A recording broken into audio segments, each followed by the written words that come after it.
If you haven't already heard 1,500 times from the media, this is a massive game because the winner gets the number one seed in the NFC, and the loser is going to be the fifth seed.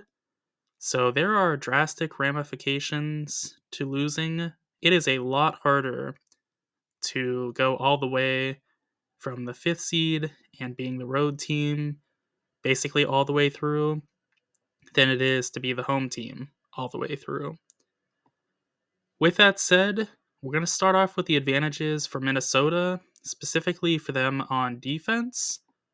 And they have one very interesting advantage in that Brian Flores is going to be dialing up a bunch of blitzes. He just is a mad scientist in that sense.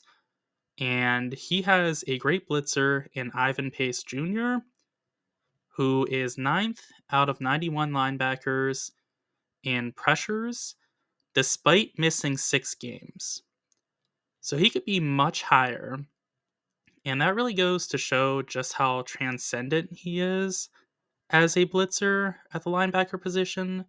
He's basically like another edge rusher, but not off the edge, from the inside of the defense.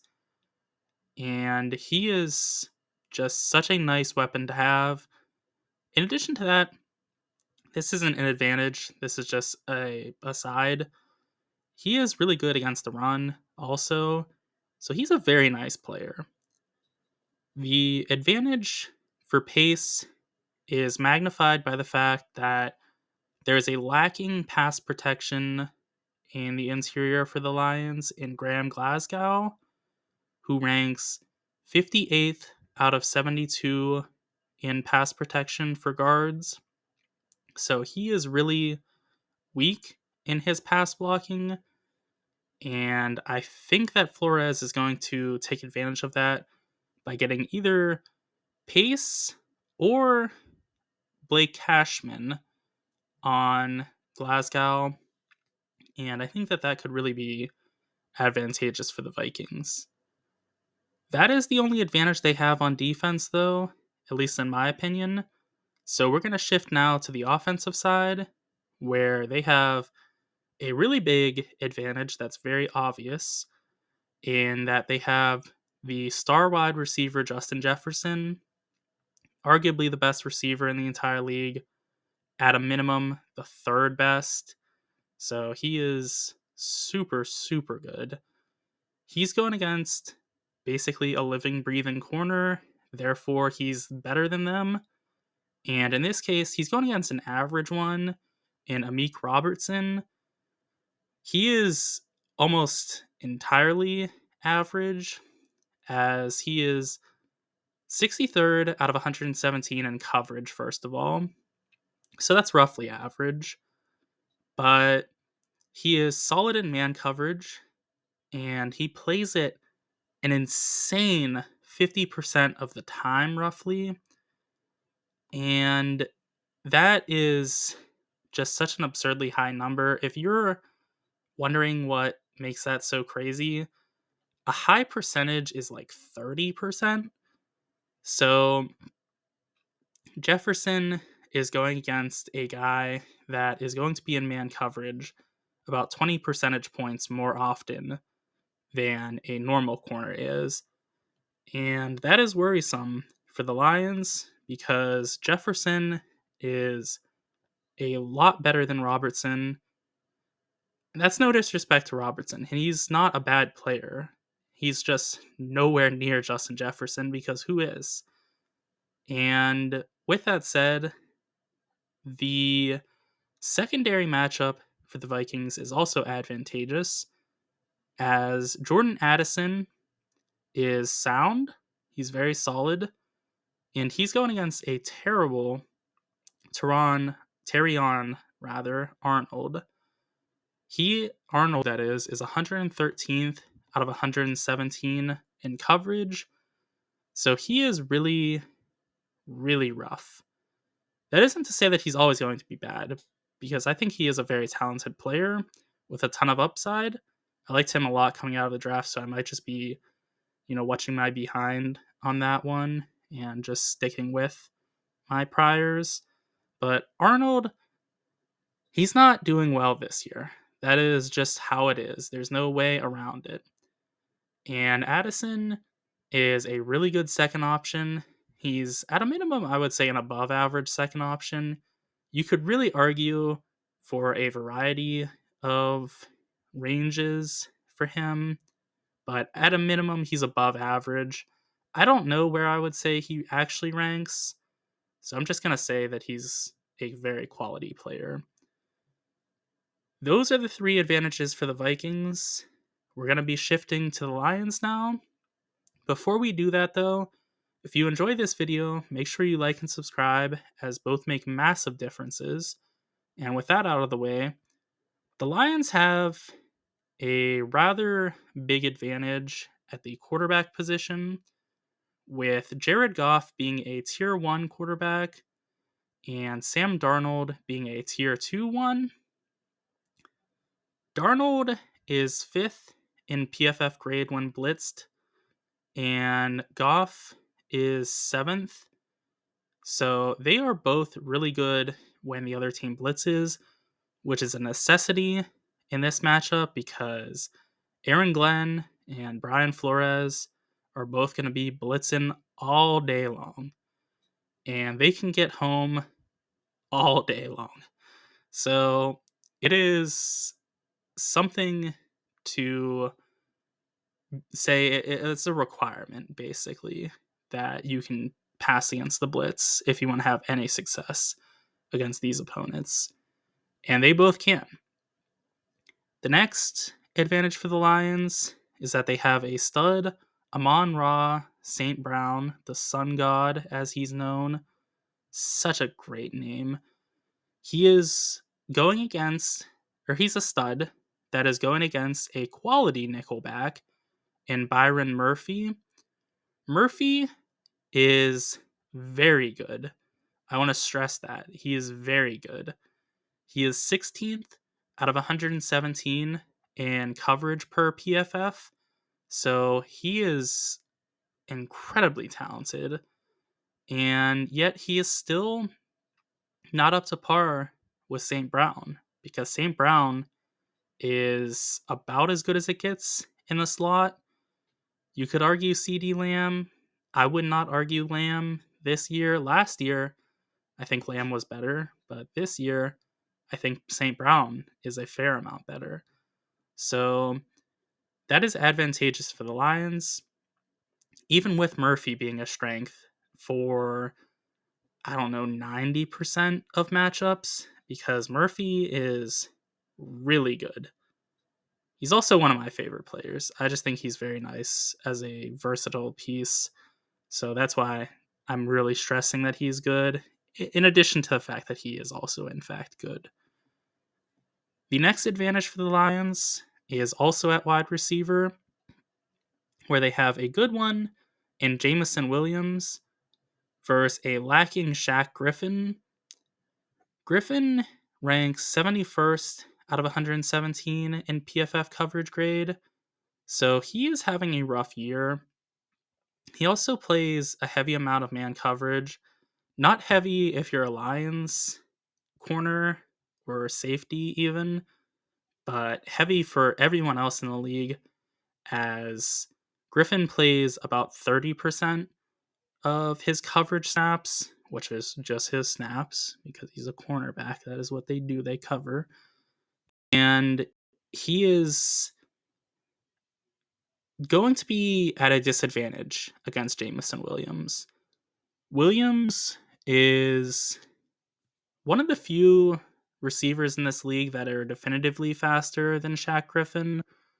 He is just so blazingly fast, Williams, that is. I mean, Griffin is as well, but Williams is like Olympic level type of fast. So he's going to have the advantage with the speed, and he also has some very clean route running. He doesn't have the most consistent hands, but when he's open, he's going to catch it, and he gets open quite frequently. The next advantage for Detroit is for the defensive side, where they have a good pass rushing DJ Reader versus a poor interior offensive line with Blake Brandel, who is he's competent. Like, he's not bad. He's 37th out of 72 in PFF pass blocking grade. And Garrett Bradbury, on the other hand, is really rough at center. He kind of messes the whole thing up because he's not much better than just a traffic cone or a turnstile, more probably commonly referred to for an offensive lineman as the extra double team pass protector. Bradbury, 37 out of 39 for centers in pass protection. That's really rough. I will say Bradbury is not a complete disaster. He's good as a run blocker. He's very fast for an offensive lineman, but he is not very much help in pass pro. That is the final advantage for the team of the Lions. The final advantage overall is that they have home field advantage, which is nothing to scoff at because one, home field advantage is generally thought to be 2.5 points. If you followed my channel for any length of time, you've probably heard that like 58 times. And with that said, the Lions have a really good home field advantage. Their fans are some of the best diehard ones in the league, and they give their team a real boost. They also play indoors, which is nice because that gets the offense flying even more. As if you needed, any more help, you have Jahmyr Gibbs, Jameson Williams, Amon-Ra St. Brown. Yeah, you need something to jumpstart that offense. Jared Goff, to one of the best offensive lines in the league. Just a couple things. Sam Laporta. I just wanted to not leave anybody out, so if it seems like I was dragging that on, I kind of was. I didn't want somebody to be like, you didn't mention, so and so. He's their eighth wide receiver and he's on the practice squad, but he's really talented. Tim Patrick, I'll just list the entire lineup. I can go on for days. Anyways, you're probably wondering, who do I lean as the victor for this matchup? And that is a great question. The advantages for the teams are genuinely like canceling out in every facet because I think Jefferson is so much better than any corner the Lions could throw at him. Aside from Brian Branch. Brian Branch is awesome, but he's not going to be able to guard Jefferson. Branch is a slot. He's a box safety. He's a deep safety sometimes. He's not an outside corner. He's everything but an outside corner, unfortunately for the Lions. And Jefferson, they're going to put on the outside to get those favorable matchups. I think that, which is crazy to say because most of the time it's more easy to get a good matchup if you have a receiver in the slot. But in this case, I think Jefferson's going to be on the outside a lot just to get, a weaker corner on him. And I think that Jefferson is really just going to be able to go crazy. I wouldn't be surprised if he doesn't have maybe 100 yards in this game. Maybe I'm even underselling it. I think he's that good. I think this matchup is that favorable. But then you have Jameson Williams against Shaq Griffin. That's tough. I didn't mention it, but Laporta against the Cashman and Pace linebacker duo. If they get Laporta going against Pace, that's really good for the Lions. I think that Gibbs is also going to stress out Pace. So there's a lot for the Lions to do. And you add it all together, and I think it it's as good as Jefferson is by himself, basically. Then Addison and St. Brown, I think those are, maybe a little bit more in favor of Detroit, but not tremendously so. So these matchups, they're just canceling out. The the blitzing for the Vikings is going to be big because they need to get home against a great offensive line, and they don't have the greatest base pass rush. Jonathan Grenard, awesome. One of the short list players for Defensive Player of the Year, level good. And then Zadarius Smith, he is, I would say, one of the 25 best edge rushers. And then that's about it for the Lions. So everything is like a little bit of an edge for the Vikings, a little bit of an edge for the Lions. It is so tremendously close. And then what I fall back on is I think home field advantage is bigger than just any one of these advantages, aside for Justin Jefferson versus Amik Robertson. That's huge. But basically any other edge, I think home field advantage trumps. And with that said, the Lions have it. So it's unfortunate for the Vikings, but I think that's going to be the tiebreaker. And that's why I lean Detroit just a little bit more. Those are my thoughts on the game. Be sure to let me know what yours are in the comment section. And also be sure to like and subscribe for more football content.